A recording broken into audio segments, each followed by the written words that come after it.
Hugo Alconada, qué gusto que estés acá. Gracias por invitarme. La primera pregunta que se me ocurre, que es la pregunta que se me ocurrió cuando recibí La ciudad de las ranas, es, ¿además tenés tiempo para escribir novelas? ¿Cómo es? A ver, contale al que te está mirando cómo es ese aparato que se llama Hugo Alconada Mons. Es un ordenamiento del tiempo. He tenido que renunciar a mucho y al mismo tiempo he disfrutado muchísimo escribiendo esto. ¿Y en tu casa no te retan? No, al ¿Cómo revés. lo lográs? Tengo una esposa que apoya, que alienta y además chicos ya que están más grandes. Y quizás un sábado, uno que se fue con los amigos, el otro que la otra... ¿Los echás de tu casa, no? No, se van solitos. Ok. Mi mujer estudia un posgrado y quedó más solo que Kung Fu. Y entonces, en vez de ponerme a ver Netflix, me he puesto a investigar, a escribir, a editar y, en definitiva, a disfrutar. Bueno, vamos a ponernos en tema para que el que vea lo que estás diciendo, mire lo que vas a decir, se ahorre confusiones. Esta es una novela histórica. Es una novela que parte de una investigación histórica que vos realizaste sobre la ciudad de La Plata, que fue fundada en 1882 por Dardo Rocha, cuando la provincia de Buenos Aires debe tener una capital, porque le habían quitado su capital histórica, que era esta ciudad donde estamos, la ciudad de Buenos Aires. Y vos querés, a través de esta novela, mirar esa fundación, ahora nos vas a explicar por qué le llamás la ciudad de las ranas, y mirar también la generación, la clase política, la dirigencia que estaba en esa operación de creación de la ciudad de La Plata y de formación de un país. Recién yo dije que Alperín decía, bueno, tuvimos una oportunidad única entre el 70, 80 y el 30. Ahí está La Plata en el medio, la fundación de La Plata. ¿Por qué te interesó esto?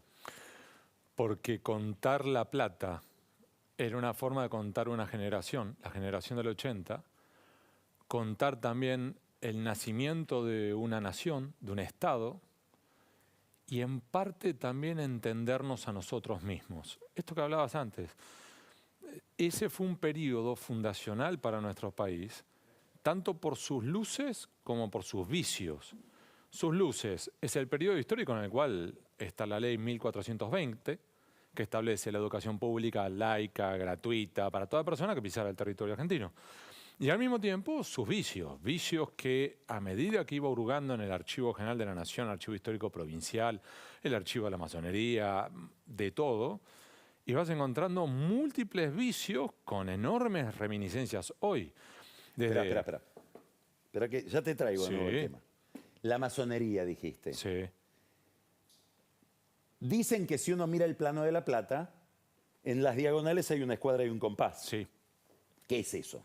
Eso es, por un lado, cierto, y al mismo tiempo, si se quiere, es quedarse en la anécdota.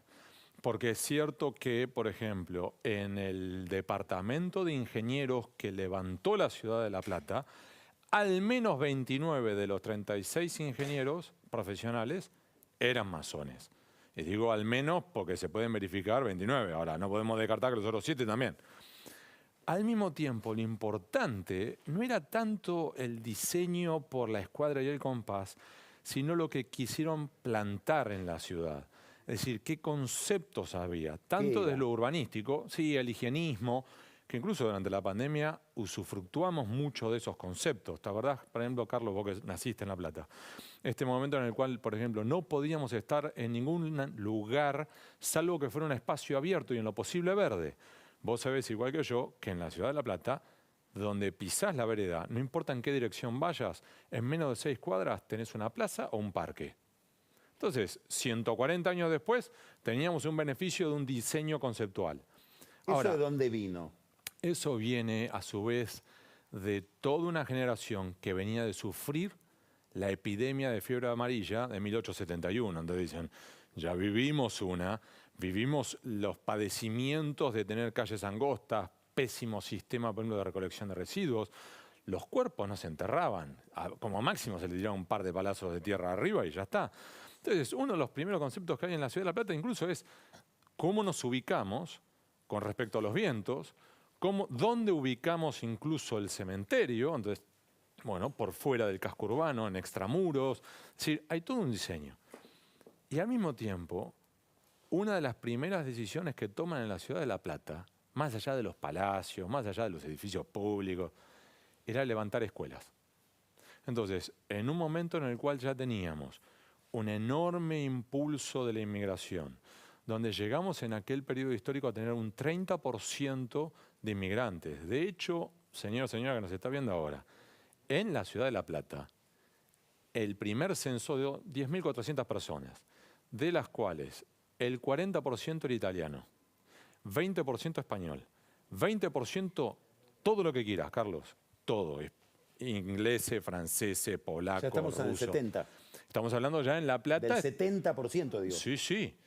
Y estamos hablando de un popurrí más y solamente te queda un 20% final que era criollo. El idioma que se hablaba en La Plata, la lengua franca, era el italiano o sus distintos dialectos. A tal punto que por fuera del triangulito fundacional de La Plata, que es, para los que conocen La Plata, 1 diagonal 79 y diagonal 80, los dos primeros barrios de la periferia son la Piccola Italia y la Calabria Chica. Entonces, en un país que tenés baja alfabetización, no tenés ni siquiera una lengua que comunique a todos entre sí, esa generación entiende, es clave educar. Educar para dar un concepto de ciudadanía, un concepto de nacionalidad, pero además, lenguaje en común, en un momento en el cual estaba muy cargado todo. Ahora, quiero... no me olvido de dónde te dejé, ¿eh? ¿No? Pero sobre esto que estás diciendo, hay otra peculiaridad de La Plata, que es que tiene un bosque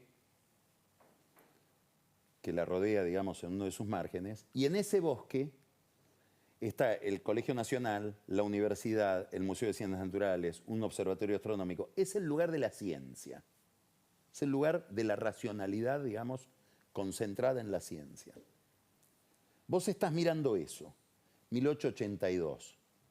Eso revela un enorme optimismo y esa cuadrícula que vos señalás, las diagonales, los parques cada 6 cuadras, todo esto de la escuela, un gran optimismo.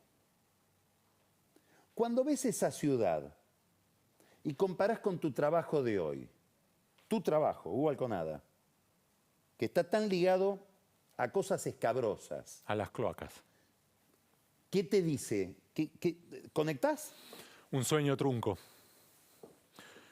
Da la sensación de un proyecto que quedó en ciernes, en el cual lo que ambicionaron no se terminó de plasmar.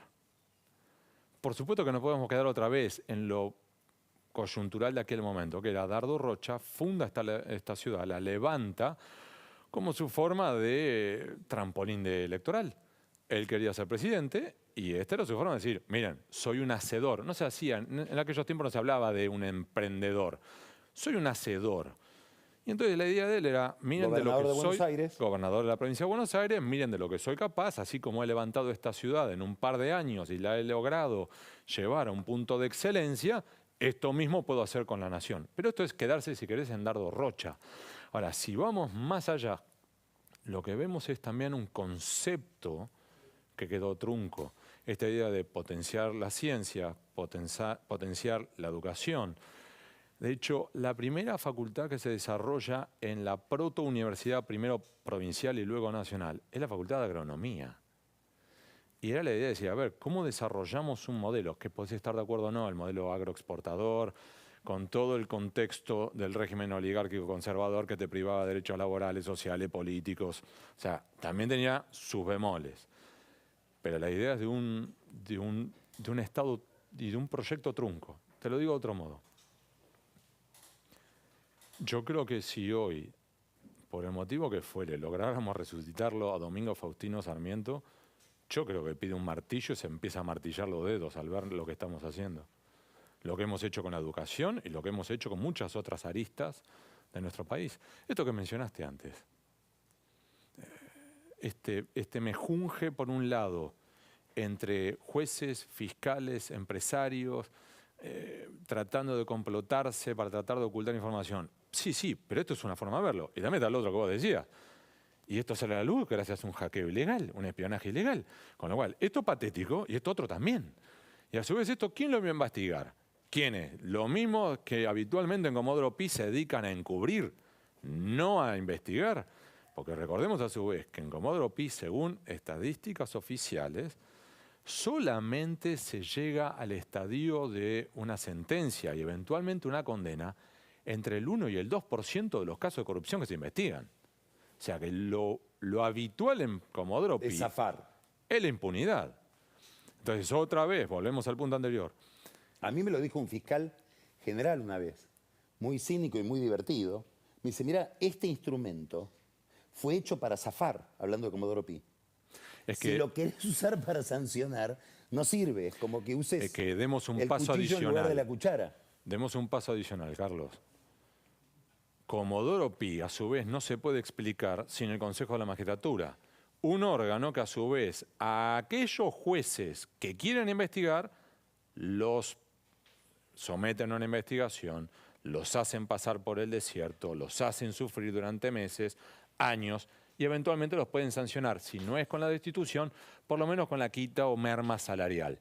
Ahora, por el contrario, a aquellos jueces que les garantizan la impunidad, los protegen. Es una política de Estado de los últimos 20, 30, 40 años de proteger a los que los protegen.